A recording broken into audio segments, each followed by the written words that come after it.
This is Randy. I want to thank you for tuning into my channel. I really appreciate it. If you get a chance, please click subscribe and join the page. It would really help me push the video out to other people.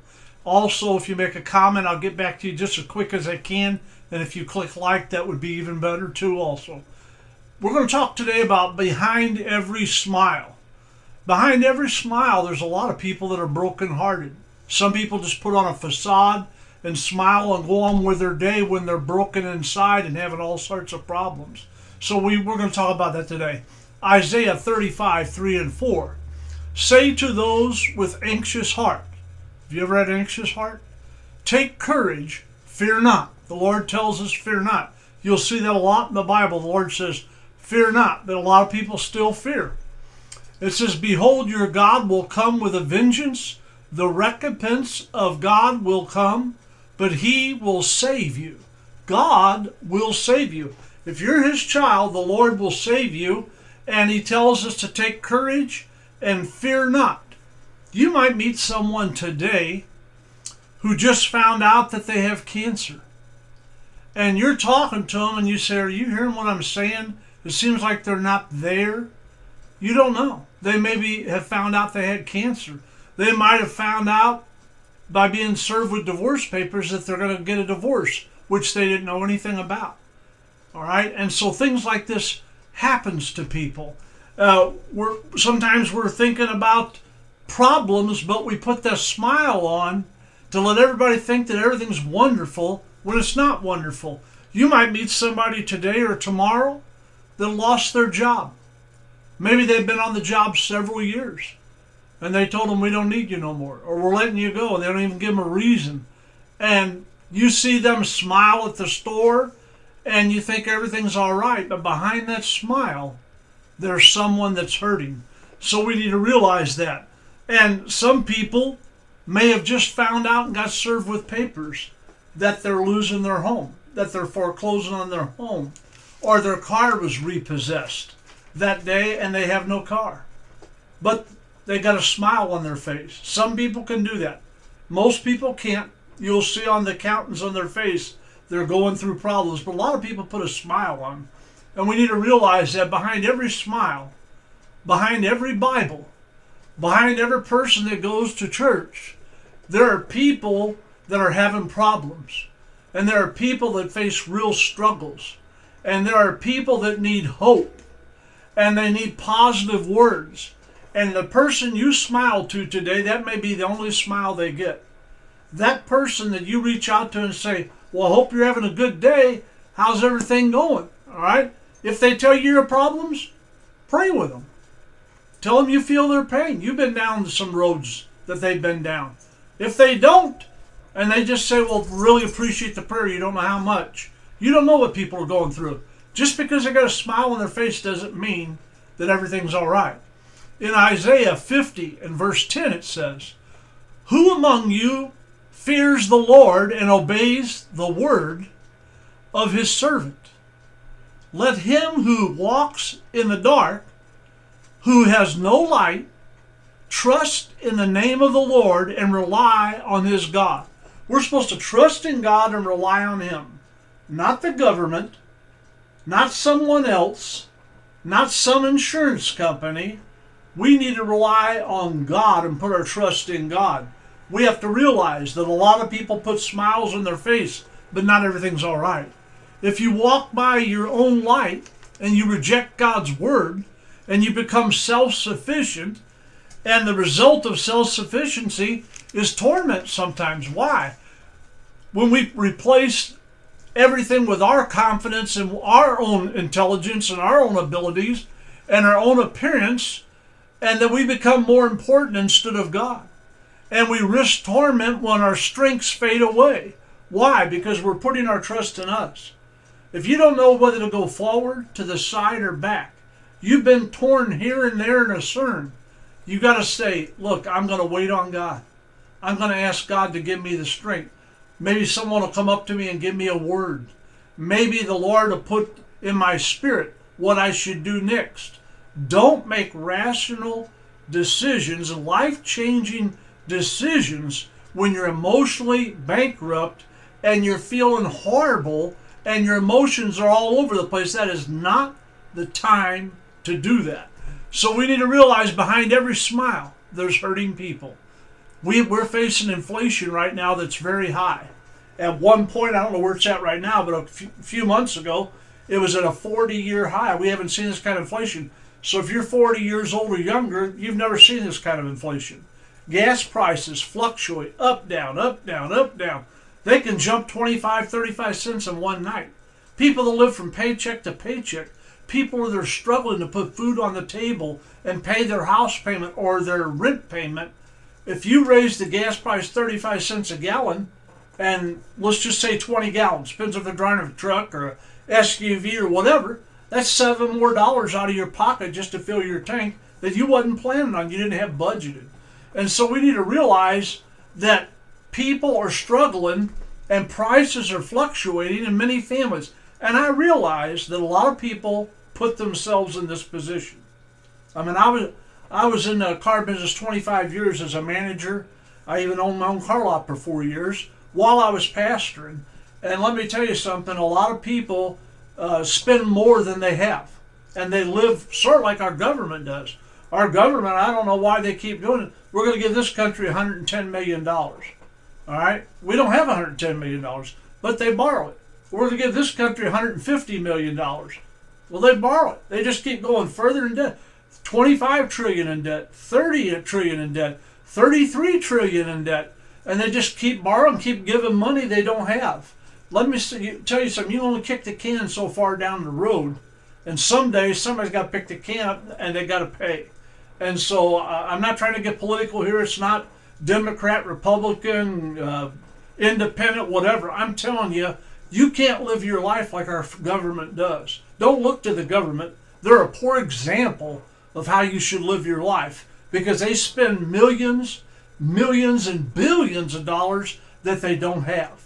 And a lot of people bought a house, and then they went and bought a boat, and then they bought a new truck, and they bought their wife a new car, and then they put $25,000 or $35,000 on charge cards, and they got all these payments going out. And guess what? Now inflation's hit, and shipping prices drove prices up real fast, and a lot of people are struggling. They're struggling because they're too far in debt, and they can't make ends meet. But God still loves them. God still cares for them. They're foolish for what they did. You shouldn't spend a bunch of money that you don't have. All right? And in our day and age, as expensive as homes and cars are, you almost have to go into debt to buy a home. But you ought to, beyond that, you ought to try to stay out of debt. This isn't a debt post. I don't know why I got into it, but take it for what it's worth. What I'm saying is a lot of people are struggling because they put themselves in a place to be struggling.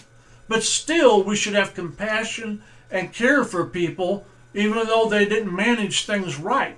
Always remember, folks, that if you borrow money, you have to pay it back someday, and with interest. Always remember, yeah, your bank may love you, but when you can't make your house payments, they'll take that house back in a heartbeat. They'll take your car back in a heartbeat because they've got a business to run and they're there to make money.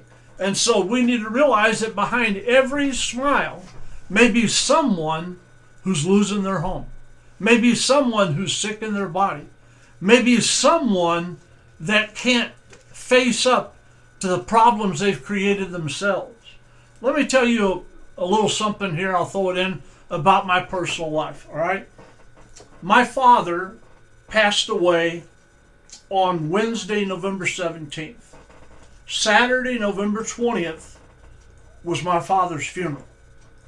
Monday, the 22nd, I turned 18 years old. I thought everything was fine. I thought all was good. My dad pastored a fairly nice-sized church. At that time, we were probably running, I'm guessing, 150 to 200 people. It was not a huge church, but it wasn't a small church. And my dad passed away. Well, a lot of people kept moving out of the city. A lot of people left for whatever reason. But we had an oil furnace. And in the second week of December, somewhere around the 12th or 15th, somewhere thereabout, our old furnace ran out of oil. We had no heat. My mom called the oil company and they said, Reverend May, oil prices got so high, we can't extend any more credit. You owe $540 and we need that paid first, and then you have to pay for your load of oil completely and full. And then after that, we'll do like we used to. We'll fill it and give you 30 days to pay it, 30 to 45 days, not charging interest. So my mom needed about $650, $675. She didn't have it. We just bought the grave. My dad had minimal life insurance. He bought it in 1944. It was paid up for life. Wound up being $3,500. We paid for the grave. We paid the digging of the grave, the tombstone, some final medical bills. There was nothing left. My mom, on top of that, about 2 weeks later, we lost our phone. It got turned off. And about a week after that, Mom couldn't pay her car insurance. She lost her car insurance. So there we was sitting at home, no heat, in the wintertime in December. We knew we had January and February coming. And in Missouri, January and February are two of the coldest months of the year. She didn't have any money. I went out and hustled, tried to pick up some side jobs. I was in high school. I could only get a little here and there. Wasn't enough to amount to anything. So when school let out that summer, I made enough where we got her phone back on and she got her car insurance. But I couldn't pay the heat bill. I couldn't come up with that kind of money. So after the school was done and I got out the first week of June, I asked the men at church the week before, does anybody need somebody they can hire for the summer? I need a job. So a lady that taught me for 5 years when I was a little kid, Sister Butler, a sweet woman, she came to me and said, Randy, my sons own a business. This is their business name. This is their phone number. And they said, if you'll come down, they'll offer you a job. Next morning, I was there. And they said, we'll put you to work for $2 an hour. And if you work over 40, we'll pay you $3 an hour. I know that sounds funny now, but we're talking back 50 years ago. Minimum wage was $1.60. So it was above minimum wage. And so I didn't tell them about our problems. I didn't tell them what we were going through. So I started working and they gave me a lot of overtime. I told them I needed to make money pretty quick. And they never quizzed me about it, just a little bit, and I didn't say nothing. What'd I do? I did what my mom told me. I put the smile on. Oh, I just need to make some money. Everything's fine. Telling everybody everything's fine. I was doing that in the winter when I was going to school without eating. I was telling everybody that when we were wrapped up in 3 or 4 blankets trying to stay warm with no heat. It was tough. But we didn't tell nobody about it. My mom was raised in an era, and so was my dad. You kept your personal problems personal. And people don't like to see ministers, like my mom was a minister, going without or in need. They think that, you got all the wealth and all that. We didn't. So that summer I earned enough money to pay that oil bill off. Not only that, I called my brother-in-law, and him and his 2 sons were iron workers, and they were all welders. And I called my nephew, and he owned a heating and air conditioning company. And I told them I need to get that oil furnace taken out and put in a gas furnace because Mom couldn't afford to pay the oil. And so they got together and came over, and we spent 16 hours there, all of us working, getting that oil furnace out, capping that tank, 500, I think it's 500 gallons, it's huge, and putting in a new furnace. While we were doing it, they were asking questions. And I finally broke down and told them. I never seen my brother-in-law cry. Tough guy. But I saw a tear run down his face. He said, Randy, why didn't you call us? Why didn't you let us know? My 2 nephews, my nephews were way older than me. My dad was born in 1895. I got nephews that are 20 years older than me. But they got on to me for not calling. I said, well, I paid the heat bills, paid for it, I paid you. He charged me $200 for the furnace. That's what he paid for it. He would have me go with him and pick it up at the warehouse. And they put the new furnace in.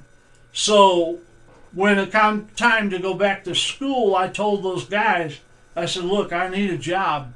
I want to stay on. They said, well, you got your senior year of high school. I said, yeah. I said, but I need the job. And they said, Randy, what's really going on? So I told them, I said, we went all winter without heat. We didn't go hungry. We ate beans, rice, potatoes, beans, rice, potatoes. Every which way you could think of. French fries, mashed potatoes, baked potatoes, julienne, potato soup, you name it. And I said, I'm not going back there. My mom, I got her car insurance back, and we got her phone back on. We got the heat bill paid. We got a new furnace. I'm not going through another winter like that. I need a job. And they said, well, we'll give you $2.50 an hour, and we'll pay you $3.75 an hour for every hour you work over, and we'll help you out.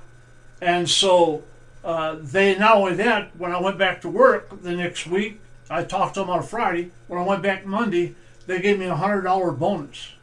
And I said, what's this? Because we're talking fall, September. It was right around September. It wasn't Christmas time. They said, no, we want to give you a bonus for all the fine work you did this summer. I was too young. I was 18 years old. I had so much on my mind. But years later, I called them back and thanked them for giving me a job and for what they did for me and my mother. And for that $100 they gave me, they had no idea how much it meant to me. Maybe they did. But they were helping me out. And I just, I was amazed. And so I worked really hard. Why did I tell you that? I'm telling you, just because you see people smiling, acting happy, trying to let you think everything's all right, they may be sitting in a home with no heat. They may be driving their car hoping a policeman don't pull them over and get nervous every time a cop gets behind them because they have no car insurance, because they can't afford it. Whether it's their fault, nobody's fault, whatever, this is the fact. And I'd like to think that the struggle that what me and my mother went through made me who I am today. And I understand when people come to me, and I was a pastor, and they said I can't hardly pay my heat bill, I'm low on groceries. I could feel their pain because I was there at a young age. I had to man up right away and be a man. And it was very, very tough time. But I put a smile on. I did what my mom said. Don't tell nobody we have any problems. Don't let them know we don't have any heat. Just smile. We did have somebody come to our door from the church one day, ask us something, and I was afraid to let them in the house because I thought they'd come in and feel how ice cold it is. And I told them the truth. I said, my mom's not here right now. And they said, well, I wanted to talk to her about something. I'll just give her a call later on today. I said, are you sure? And they said, yeah, no problem. Take care, Randy. And they left. I didn't have to let them in because I was afraid they'd find out how cold the house was. And they would see how we had blankets up, cutting rooms off, and doors closed, trying to stay warm. And so what I'm telling you is when you see people smiling, folks, realize behind every smile, behind every person that looks like they're all right, may be a person who's sick physically. They may have had horrible news from the doctor. They may have lost their job. Like I told you, they might be losing their home. Their car may have been repossessed. They might be going not hungry, but low on groceries, eating like we did, potatoes, rice, beans, go a week and not eat any meat, and then buy a little hamburger and mix it in, make some spaghetti, and then you're back to noodles without spaghetti. A lot of people struggle. And I realize a lot of it's their fault, not somebody else's. But I'd like to think that it wasn't my fault. My father, when he bought that insurance 30 years before he passed, I guess that was a lot of money, but he never did get any more other than that. And we really went through the ringer. But we came out. It made me a stronger man. It made a man out of me. I guess I became a man a little faster than I wanted to. I was having fun being a teenage boy, being in high school, being around my friends. But all that had to stop. And I had to do what I had to do. Because I gave my father my word the day before he slipped into his coma, 3 days before he died. He said, son, Thursday I'm going home to be with the Lord. And I don't know if I'll be awake when I go, but I want you to know how much I love you. And we had a long talk.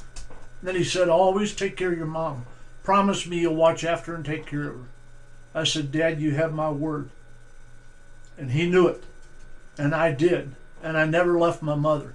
We wanted to move out of the city a long, long time before we did, but I would not leave my mother there because I gave my dad my word. And I was raised by my father. You don't need a lawyer and 2 contracts to keep your word. When you say something, you're going to do something, you do it. You keep your word. If you can't, you get a hold of the people and tell them why you can't, that your car's broke down, you can't make it there to help move their couch. But if they'll come get you, you'll help them or whatever. But don't leave people hanging. Always keep your word. And that's what I did. So I guess I'm going to wrap this up by telling you, behind every smile, there's somebody hurting. Behind every smile, there are people that need help. So remember that, and remember when you go out, smile at people, because that may be the only smile they get. Be kind to them. You may be the only person who's being kind to them. We live in a society now where everybody's mad about everything. I put on my Facebook page a couple of weeks ago, "Good morning, America. What are we upset about today?" I mean, people are mad about everything.